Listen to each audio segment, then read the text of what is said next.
back. How are you guys doing? Good evening, gents. I'm doing great. Doing well. Thank you.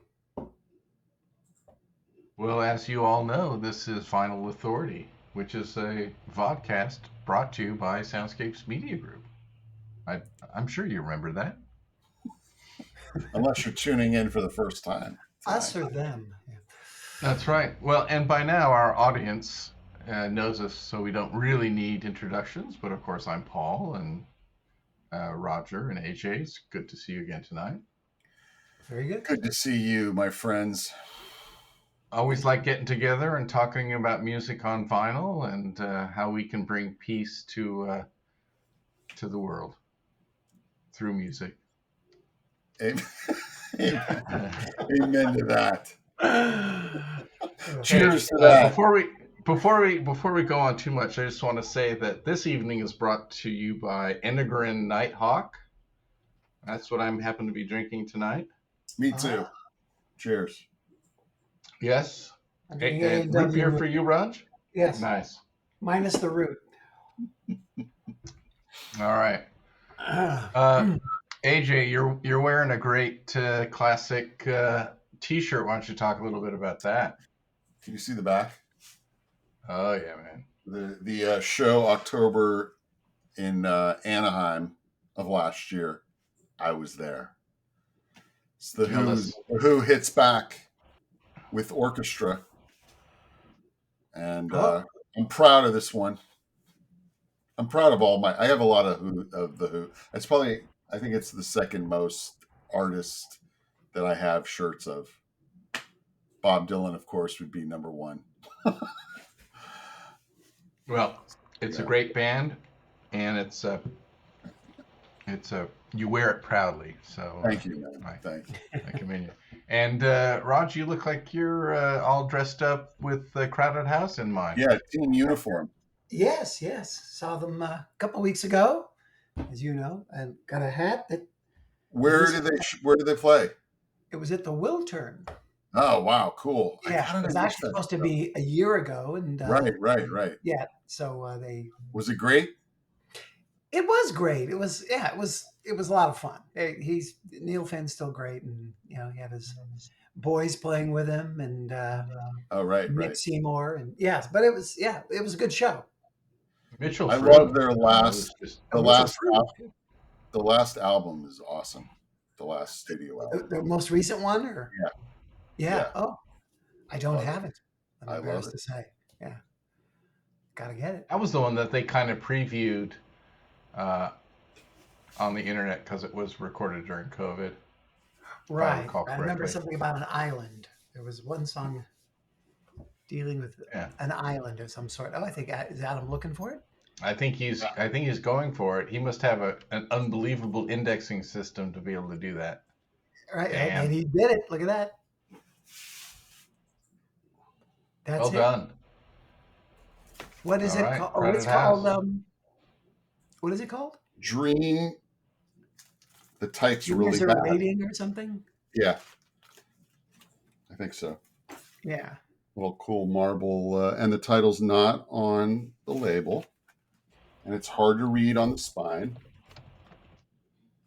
Dreams Are Waiting. That is what it's called. Ah, very good. Cool record. Great record. Oh, cool. I listened to it a lot when I bought it. I really love it. All right. Gotta get it then. I mean, hell, I've got the hat and the shirt. I've got to get the record. I could bring it over Saturday night. Oh, there you go. There you go. Spin some records. That's it, man. I hope so. Well, I hope that's what we're going to do. I like that. Spontaneous record share. Cool, yeah. Sorry, that was not my pick. No, that's cool. But if I say that, then our audience at home will think that this isn't spontaneous, like some other things planned. It was all planned. It's all scripted out. Speaking of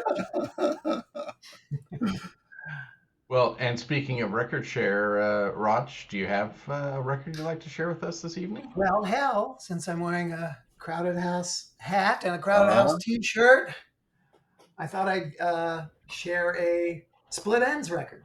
Oh, nice. Yes. True Colors. I mean, it's a classic. 1980. I have an alternate cover. Is that kind of like the teal? Let me go get it. Yes, do. What's the name of the record again? This is True Colors. Right. Yeah, like their first big hit on here, I think, was I Got You. Yep. It's kind of purplish. Oh, I've seen that. I've also seen there's kind of like a teal color. There must be several different ones. There is. Oh, that's cool. That's cool. I love that when they do the mixed up printing thing. Is yours got etched vinyl? Can you see it? Oh, whoa. No, I don't think so. You know what? Let's see. Pretty cool, right? Oh, it does. Ah! I didn't even know that. I can't even get it out of the sleeve. Look at that. Yeah, cool. And see. We'll have to do a tech corner in the future on that. And that is wild. All these years at this, I didn't know that. I'm excited about Bob Dylan's Shadow Kingdom is coming out, I think, next week. And one of the sides, the fourth side, I believe, is all etched. And my buddy Jeff Gans designed it, and it's so cool. So I can't wait to get one. Nice. Very cool. Anyway. What number album would that be for Bob Dylan? I don't know, man. It's got to be like, I want to say 44, maybe 45. Wow. I was thinking that's a guess, but I think I know it's more than 40 for sure. Right. And you're just talking about studio albums. I mean, this is kind of like reimagined greatest hits record. It's live. It's all played live. T-Bone Burnett produced it. Oh, wow. And did you see, he did it well, they said that it was live on air. I think it was last year. Did a pay-per-view. And that's what the record is. It was a little fishy though. The live video is really not live music.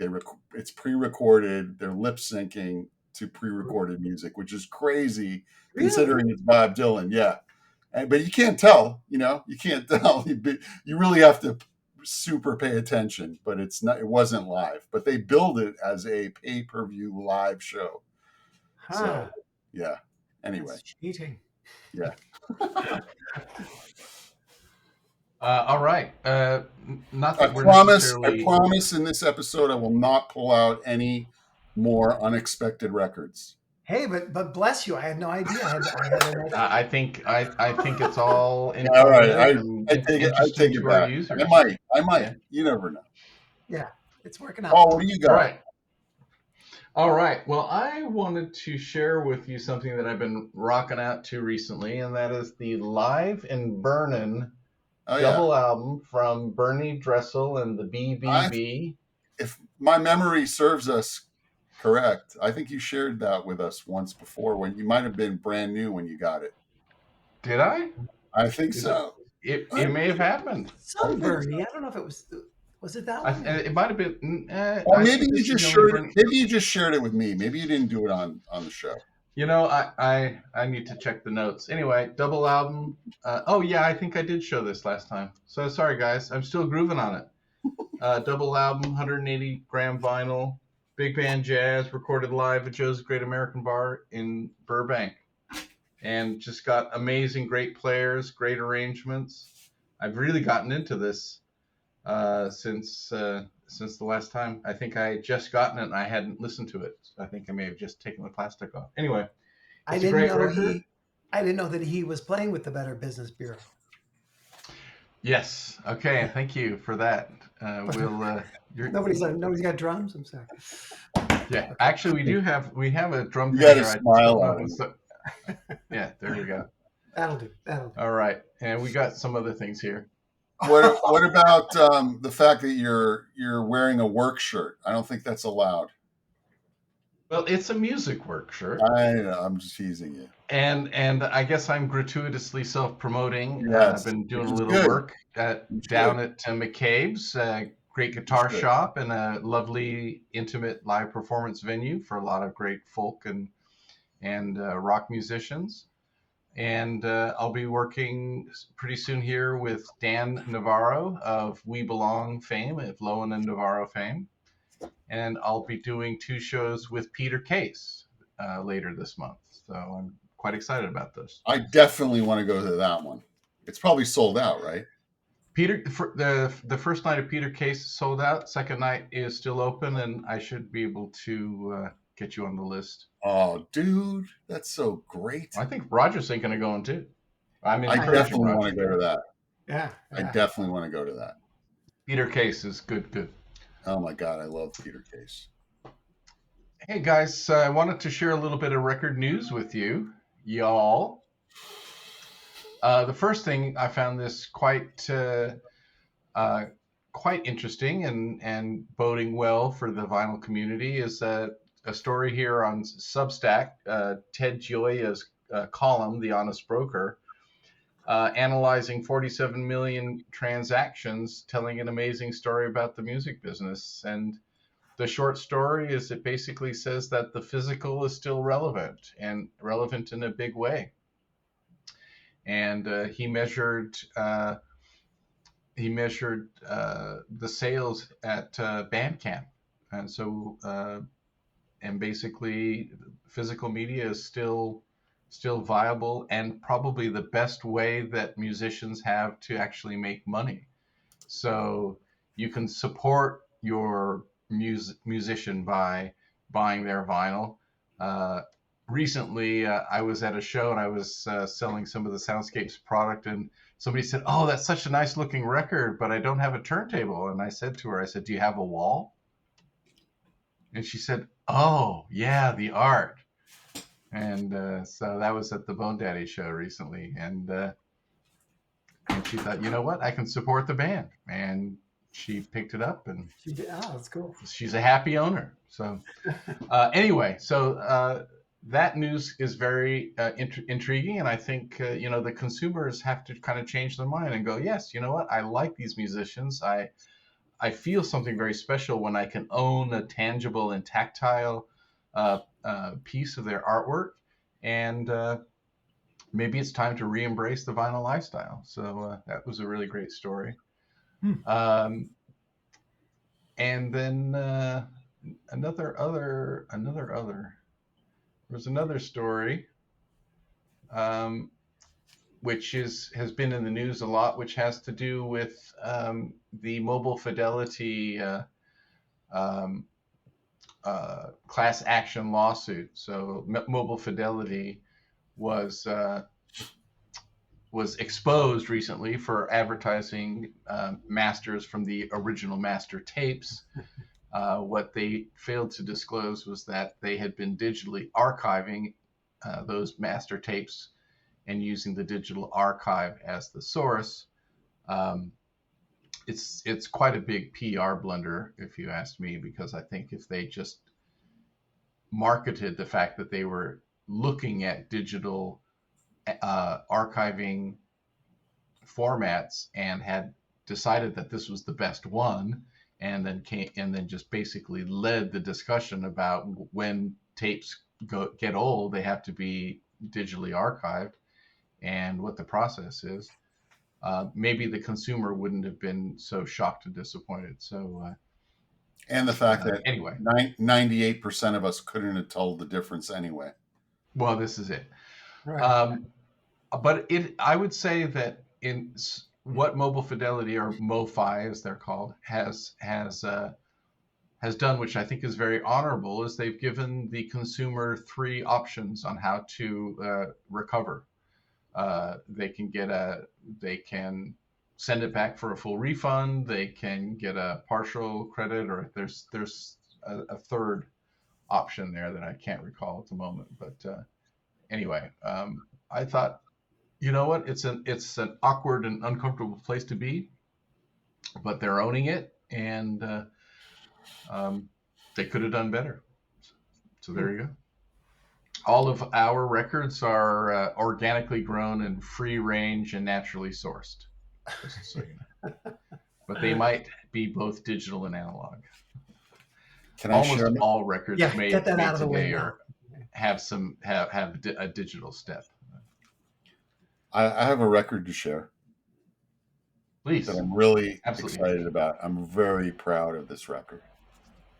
This is an original pressing of Free Highway, 1970, on the old A&M Records label. It's in the vinyl's in VG Plus, near mint. The cover's in near mint, and it's this record. If you have not heard this record, which you might have not, you should get it. You should listen to it. It's phenomenal. This band is, I've got a list of underrated bands. This is absolutely one of the most underrated bands in rock and roll. These guys were as good at the time in 1970. The Beatles, the Stones, the Band, the Who, Led Zeppelin. Everybody, Zeppelin, thought they were the best band. Yes. And this record in particular is just phenomenal. It sounds phenomenal. It's produced by Glenn Johns and engineered by Andy Johns. And it's freaking fantastic. And it's on Island Records in the UK, but domestic A&M Records, which brings me to a book that I'm reading, which is the Chris Blackwell biography. Also highly recommended. Great read. Very, very, very good. Yeah. Cool. There you go. Nice. Well, thanks for sharing. I'm going to run out and listen to that right away. Are there any tracks that are must listen to tracks? There's I think there's 9 songs. You haven't introduced the band yet, I mean, most people know who the singer is. There are nine songs. Every song is a 10. I love this record, man. It's freaking fantastic. And what's great about them is that it's blues based. The musicianship, they really are. They were all super young too. They were all younger than all of those bands that I mentioned. I think Andy Fraser was 17 on this record. He was 16 on this is their second record, I think. But he started Fraser, the band bass player, phenomenal bass player. Basically wanted to be in the band. Loved Rick Danko, and he was a great singer too. So his bass playing sounds like Danko if you think of that. And then Paul Kosakoff is the guitar player, and he died way too young. I think he died when he was 25. And as good as Jeff Beck, David Gilmour, Eric Clapton, Hendrix, all of them thought he was the best guitar player on the planet. But he had a huge drug problem, so that he burned really quick. So the first 3 records are great, and then by the 4th record, he was kind of out to lunch already. But the guitar playing on this record holds up to literally Jeff Beck status. That good. Yeah. He's unreal. And then the drummer is Simon Kirk, and lead vocal is Paul Rogers, who went on to create Bad Company. Yes. No slouch there. Yeah. And the Firm and band. I guess that would be the I was talking to Melissa about this, that the big difference between this band and the other classic bands, although you could compare them to Zeppelin, but the other bands, the Beatles, the Who, the Band, multiple great singers in the band, so that kind of sets them apart. Where this is Paul Rogers, by himself, but he is one of the greatest rock and roll singers ever. So anyway, totally. There you go. That's my share. Great share. Thank you, AJ. Yeah. Thanks for letting me blab about it. Yeah, absolutely. One more little bit I want to share with you before we sign off, which is coming from the DefenderNetwork.com, top 10 jazz albums for beginners. If there are some guys who are rediscovering vinyl or maybe discovering it for the first time, and you want to get some classic music and in the excuse me, in the jazz genre, Herbie Hancock, Maiden Voyage, Duke Ellington and Coleman Hawkins, Billie Holiday, Stan Getz, Ella Fitzgerald, Miles Davis, Kinda Blue, Jimmy Smith, The Sermon, Wes Montgomery, John Coltrane, Love Supreme. Anyway, it's a great little article. I encourage you guys to take a look at that and pick up some of that stuff and see if you agree, if it's not the top 10 best album list for beginners. I have 3 of those 10. Yeah. There you go. I think I have probably 2 or 3. One of them I definitely would put in the top 10 jazz records. Love Supreme. Kind of Blue. Love Supreme. Yeah, I mean those two. Absolutely. All right, gents. Well, we've pretty much come up to the end of our time together for this evening. As always, it's a pleasure seeing you guys and talking about my favorite subjects, music on vinyl, and beer and fashion. Work shirts. Yeah, exactly. All right, gents. Well, as always, like us and follow us in all the social media channels. I'm sure it's showing up somewhere. Our crack editing staff is flying in those titles. Yes, sir. See you on the flip side. See you on the flip side. And see you on the flip side. All right. Take care, you guys. See ya. Bye-bye.